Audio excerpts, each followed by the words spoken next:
دروازہ کھولو، میں ہوں آسیہ تمہاری خالہ، میں مر نہیں سکتی، میں زندہ ہوں، سلیمان دروازہ کھول دو۔ دستک نہیں، اب دروازہ جیسے داڑوں سے پیٹا جا رہا تھا۔ میں نے جلدی سے مولوی صادق کا دیا ہوا تعویذ نکالا اور دروازے کے قریب جا کر اس پر لکھے کچھ لفظ پڑھنے لگا۔ اچانک دروازے کے پیچھے خاموشی چھا گئی۔ دادی نے سہم کر میرا ہاتھ پکڑ لیا۔ ہم دونوں سانس روک کر دروازے کی طرف دیکھ رہے تھے۔ پھر آہستہ آہستہ دروازے کے نیچے سے ایک سیاہ دھواں اندر سرکنے لگا۔ یہ عام دھواں نہیں تھا، یہ جیسے کسی چیز سے جڑا ہوا تھا، جیسے کوئی وجود خود کو اندر داخل کرنے کی کوشش کر رہا ہو۔ میں گھبرا کر پیچھے ہٹ گیا اور پھر اچانک دھواں ایک جھٹکے میں واپس چلا گیا۔ دروازے کے باہر ایک بھیانک چیخ سنائی دی، تم بچ نہیں سکتے سلیمان، میں تمہیں لے کر رہوں گی۔ اور پھر سب کچھ خاموش ہو گیا۔ میں نے بے یقینی سے اب دادی کی طرف دیکھا، وہ بھی ہانپ رہی تھی۔ میں نے بمشکل سوال کیا کہ یہ سب کیا تھا؟ دادی کے لب کانپ رہے تھے۔ وہ دھیرے سے بولی، یہ آسیہ نہیں تھی، مگر یہ جو بھی تھی اسے آسیہ سے کوئی تعلق ضرور تھا۔ میری ریڑھ کی ہڈی میں سنسنی دوڑ گئی۔ اگر یہ آسیہ نہیں تھی تو پھر یہ کون تھی اور اس کا مجھ سے کیا تعلق تھا؟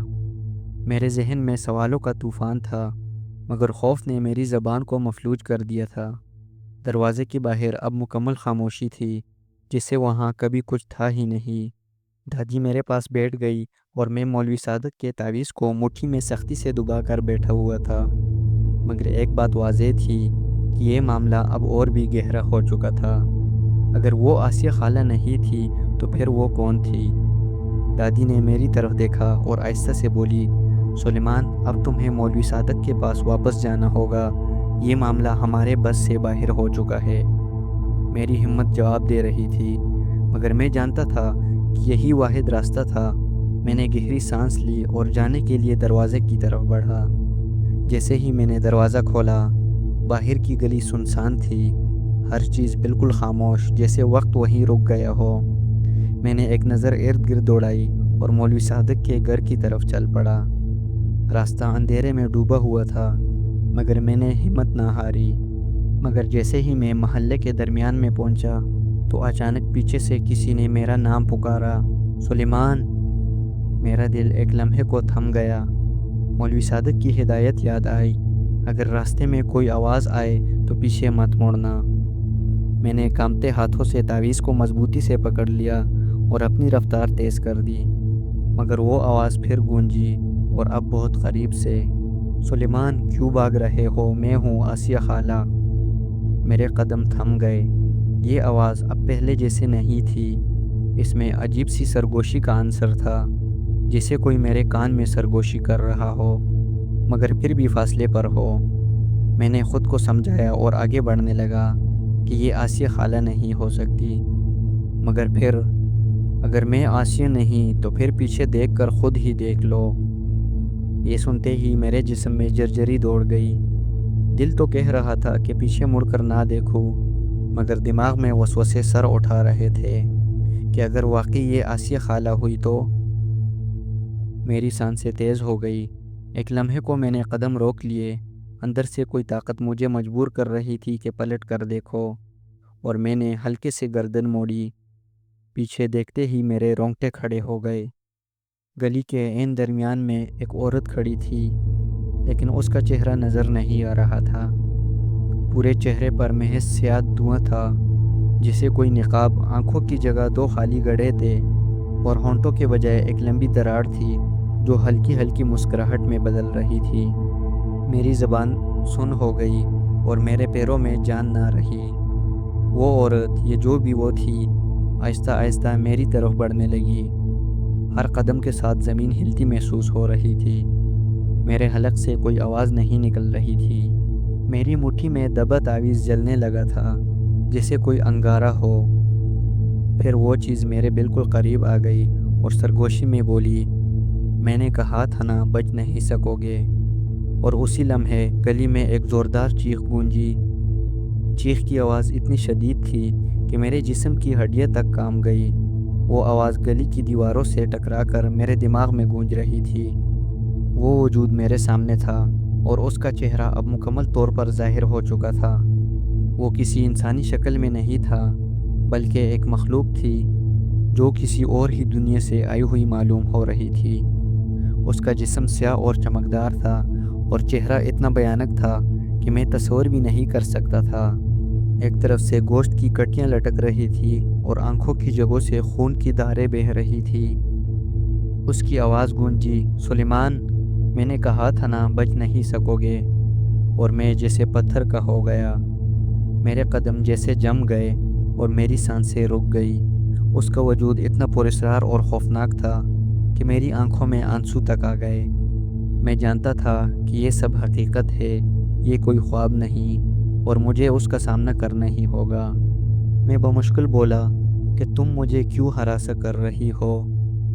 آواز اتنی کمزور تھی میری کہ شاید وہ بھی نہ سن سکی۔ وہ مخلوق ہنسنے لگی۔ اس کا ہنسنا اتنا گہرا تھا کہ میرے کانوں کے پردے پھٹتے محسوس ہوئے، اور وہ بولی، تمہیں نہیں پتہ سلیمان، تمہارے اندر کچھ ایسا ہے جسے میں اپنے قابو میں لانا چاہتی ہوں۔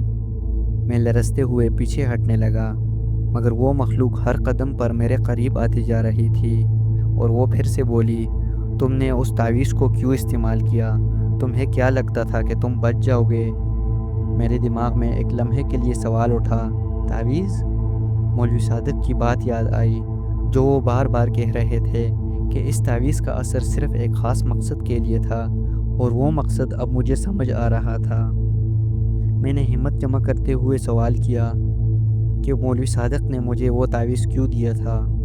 وہ مخلوق ایک لمحے کے لیے رک گئی اور پھر گہری ہنسی کے ساتھ بولی، مولوی صادق، وہ خود میرے جال میں پھنس چکا تھا، تمہیں سمجھنے میں دیر ہو گئی سلیمان۔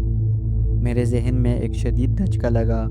اگر مولوی صادق بھی اس کے جال میں پھنس چکا تھا تو پھر اس کا مطلب تھا کہ یہ مخلوق اتنی طاقتور تھی کہ وہ پورے شہر کو اپنی گرفت میں لے چکی تھی۔ میں مزید پیچھے ہٹنے لگا، مگر میرے پیچھے کوئی اور راستہ نہیں تھا۔ وہ گلی کا آخر تھا اور وہ مخلوق میرے سامنے کھڑی تھی، جیسے میری تقدیر کا فیصلہ کرنے آئی ہو۔ اس نے آخری بار کہا، اب تمہیں میری بات ماننی ہوگی، اور پھر اچانک اس کے ہاتھوں سے ایک تیز روشنی نکلی جو سیدھا میری طرف بڑھی۔ جیسے ہی وہ روشنی میری طرف بڑھی تو میرے جسم میں ایک سنسنی سی دوڑ گئی۔ میں نے شدت سے آنکھیں بند کر لی، مگر کچھ بھی نہیں ہوا۔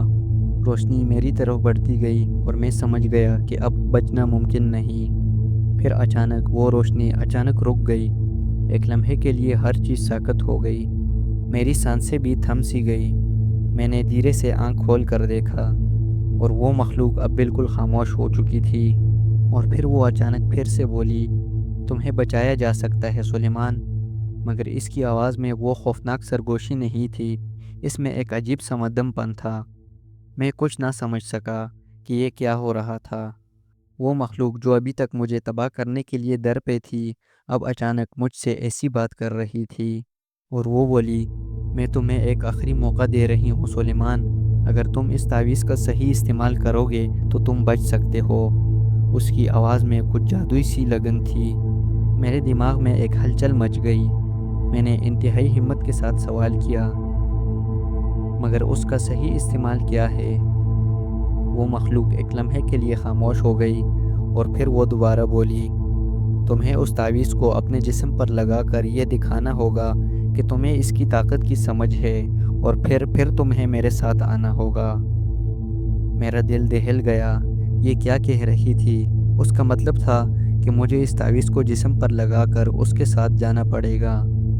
میں نے ایک دم کہا نہیں، اور قدم پیچھے ہٹانے کی کوشش کی، لیکن وہ مخلوق تیزی سے میری طرف بڑھی اور بولی، اگر تم بچنا چاہتے ہو تو تمہیں میری شرط ماننی ہوگی۔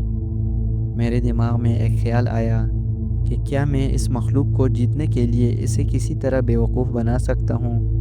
میں نے دل میں فیصلہ کیا کہ میں اسے چالاکی کے ساتھ ہرا سکتا ہوں، اور میں نے بولا، اگر میں تمہیں دکھاؤں کہ میں اس تعویذ کو ٹھیک طرح استعمال کر رہا ہوں تو کیا تم مجھے جانے دو گی؟ اس نے گہری سانس لی اور پھر کہا، ہاں، میں تمہیں جانے دوں گی اگر تم مجھے صحیح ثابت کر سکو۔ یہ میری آخری امید تھی۔ میں نے تیزی سے تعویذ نکالا اور اس کے قریب جا کر بہت احتیاط سے اسے اپنے جسم پر لگایا۔ پھر میں نے گہری سانس لے کر آنکھیں بند کی اور دل میں دعا پڑھنی شروع کر دی۔ جب میں نے آنکھیں کھولی تو وہ مخلوق غائب ہو چکی تھی۔ میرے سامنے وہ گلی دوبارہ روشن ہو چکی تھی۔ مجھے ایسا لگا جسے میں نے ایک طویل خواب سے جاگ کر حقیقت کا سامنا کیا ہو۔ میں نے سر اٹھایا اور سامنے مولوی صادق کا دروازہ دیکھا، وہ دروازہ جو میری زندگی کا اگلا مرحلہ طے کرے گا۔ میں نے دروازے کی طرف قدم بڑھایا، دل کی دھڑکن تیز ہو چکی تھی۔ ہر قدم میں کوئی نہ کوئی نیا خوف تھا، جیسے میں کسی ایسی دنیا میں داخل ہونے والا تھا جس کا سامنا کبھی نہیں کیا۔ مولوی صادق کا دروازہ ہمیشہ سے کسی محفوظ پناہ گاہ کی طرح تھا، مگر آج مجھے ایسا لگا کہ یہ دروازہ ایک راز چھپائے ہوئے ہے۔ دروازے کے نیچے سے روشنی کی ایک ہلکی سی کرن باہر آ رہی تھی، جیسے وہ مجھے پکار رہا ہو۔ دروازہ کھولتے ہی مولوی صاحب کی آواز سنائی دی، سلیمان اندر آؤ، جلدی کرو۔ میں تیزی سے اندر داخل ہوا۔ مولوی صاحب کی آنکھوں میں چمک تھی، مگر ان کی آنکھوں میں وہ کچھ تھا جو مجھے بہت گہرا لگ رہا تھا، جیسے کوئی ڈر یا خوف چھپایا گیا ہو۔ میں نے ہامتے ہوئے سوال کیا، کیا بات ہے مولوی صاحب؟ انہوں نے فوراً دروازہ بند کیا اور میری طرف تیز نظروں سے دیکھا اور پھر بولے، تمہیں سمجھنا ہوگا سلیمان، تم نے جو تعویذ استعمال کیا ہے وہ صرف تمہاری مدد کے لیے نہیں تھا، وہ دراصل ایک لائحہ عمل ہے، ایک راستہ ہے جو تمہیں اس مخلوق تک لے جائے گا۔ میرے دل میں پھر سے ایک سرد لہر دوڑ گئی۔ میں نے حیرانی سے کہا، مخلوق؟ وہ بولے، ہاں، وہ مخلوق جس نے تمہیں پچھلے کئی دنوں سے پھنسا رکھا تھا۔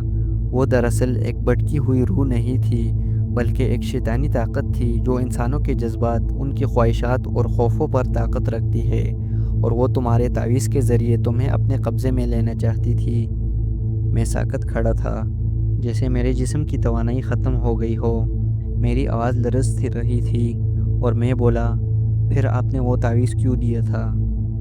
مولوی صاحب کی آنکھوں میں ایک غمگین سا نظر آیا، جیسے وہ کچھ چھپا رہے ہو، اور وہ بولے، یہ سب کچھ میں نے تمہیں بچانے کے لیے کیا تھا سلیمان، لیکن اب تمہیں ایک اور راستہ اختیار کرنا ہوگا۔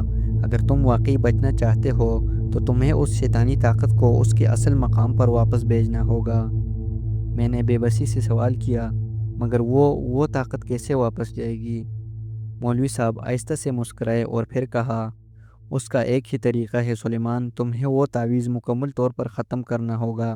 تمہیں اس کا اثر زائل کرنے کے لیے اس تعویذ کو جلا دینا ہوگا۔ میرے دماغ میں گھومتے ہوئے خیالات کی تیز لہر آئی۔ یہ سچ تھا؟ کیا وہ تعویذ جسے میں اتنے دنوں سے اپنے ساتھ رکھے ہوئے تھا، وہ میرے لیے خطرہ بن چکا تھا؟ مگر اگر میں یہ تعویذ جلا دیتا ہوں تو اس کا اثر ختم ہو جائے گا کیا؟ تو وہ مخلوق پھر واپس آ جائے گی؟ مولوی صاحب کی آنکھوں میں خوف کی ایک جھلک نظر آئی۔ ہاں، لیکن اس کا حل صرف تمہارے اندر ہے سلیمان، تمہیں اپنی طاقت اور حوصلے کو بڑھانا ہوگا۔ اگر تمہاری نیت صاف ہوگی تو تم اس مخلوق کو ہرا سکتے ہو۔ میرے اندر ایک نیا حوصلہ جاگ اٹھا۔ مولوی صادق کی باتیں تو اتنی سادہ نہیں تھی، مگر وہی سچائیاں تھی جن کا سامنا اب مجھے کرنا تھا۔ میں نے تعویذ کو نکالا، اس کی طرف ایک آخری بار دیکھا اور پھر اسے مولوی صاحب کے سامنے آگ میں پھینک دیا۔ جب وہ تعویذ جل کر خاک ہو گیا تو ایک زوردار آواز سنائی دی، جیسے کسی نے زمین میں گہرا دھماکہ کیا ہو، اور پھر اچانک خاموشی چھا گئی۔ جیسے ہی تعویذ جل کر خاک ہو گیا تو گلی کی ہوا ایک دم بدل گئی۔ پہلے جو خوف کی دھند چھائی ہوئی تھی وہ اب جیسے چھٹ گئی ہو، مگر اس کے ساتھ ہی ایک اور عجیب سی خاموشی نے فضا کو اپنے قبضے میں لے لیا۔ ہر طرف سکوت چھا گیا تھا اور کچھ نہ سنا جا رہا تھا، جیسے ساری دنیا رک گئی ہو۔ مولوی صاحب نے گہری سانس لی اور پھر مجھے کہا، اب ہمیں انتظار کرنا ہوگا سلیمان، اگر یہ سچ میں ختم ہو گیا تو ہمیں اس کا احساس جلد ہو جائے گا، لیکن اگر وہ ابھی بھی زندہ ہوا تو؟ اس نے بات مکمل نہیں کی، مگر اس کی آنکھوں میں ایک سوال نظر آ رہا تھا، جیسے وہ خود بھی خوفزدہ ہو۔ میرے دل کی دھڑکن تیز ہو گئی۔ کیا اگر وہ مخلوق پھر سے زندہ ہو گئی؟ کیا یہ سچ میں ختم ہو چکا تھا؟ ہم دونوں چپ چاپ کھڑے رہے اور صرف اپنی سانسوں کی آواز سن رہے تھے۔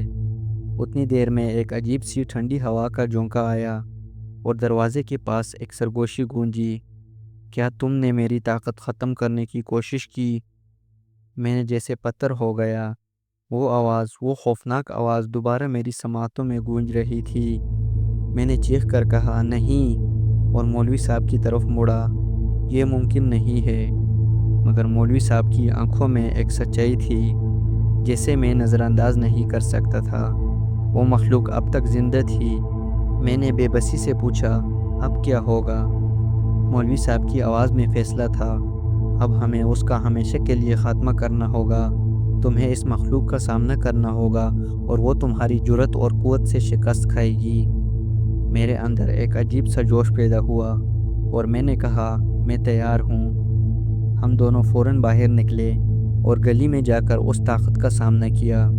آسمان پر ایک عجیب سی سرخی چھائی گئی تھی اور گلی کے آخر میں وہ مخلوق پھر سے کھڑی تھی، اب اور بھی زیادہ طاقتور اور خوفناک۔ وہ مخلوق ہنستے ہوئے بولی، تم واپس آ گئے ہو سلیمان، مگر اب کچھ بھی تمہارے ہاتھ میں نہیں رہا۔ مولوی صادق کی طرف ایک گہری نظر ڈالی اور پھر ہم دونوں نے مل کر اس مخلوق کو طاقت سے گھیر لیا۔ مولوی صاحب نے کہا، یہ تمہارا اختتام ہے، اور پھر ایک زوردار دھماکے کے ساتھ وہ مخلوق ہلکی روشنی میں غائب ہو گئی اور گلی میں مکمل سکون چھا گیا۔ میرے اندر ایک عجیب سا سکون تھا، جیسے ایک طویل جنگ کا خاتمہ ہو چکا ہو۔ مولوی صاحب نے میری طرف دیکھ کر کہا، اب تمہیں یہ سمجھنا ہوگا سلیمان کہ کبھی کبھار ہمیں اپنی تقدیر کو خود بدلنا پڑتا ہے۔ وہ تعویذ صرف ایک راستہ تھا، باقی سب کچھ تمہاری طاقت اور حوصلے پر منحصر تھا۔ میں نے گہری سانس لی اور سر جھکایا۔ یہ تجربہ میری زندگی کا سب سے بڑا سبق تھا۔